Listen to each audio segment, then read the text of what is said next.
Hey guys, welcome to the channel. In this video tutorial, I'll show you how to add presets in After Effects. Okay, so it's very simple. From the home page, you want to make sure that you go to File, then you need to go to Import. Then in here, you need to choose Import Adobe Premiere Pro project. After that, just make sure that you choose your project from your Explorer. So as you can see, I have a project saved in this new folder right here. So just double click or click once and then press open. And then from here you get a small window with Pro Importer, and here you just want to make sure to choose all sequences. You can also import different aspects of your project if you want.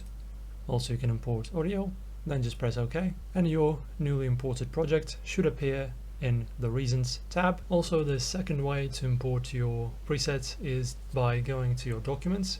So just navigate to your documents folder. After that, in the documents, find Adobe folder, then go to After Effects. Now go to User Presets, and this is the location where all of your After Effects presets are located. I'm just going to show you briefly on the screen the location in your File Explorer where to find this location, and that's basically how you import presets into Adobe After Effects. If you liked this video and if it was helpful, please press the like button, subscribe, click on the notification bell, and I will see you very soon.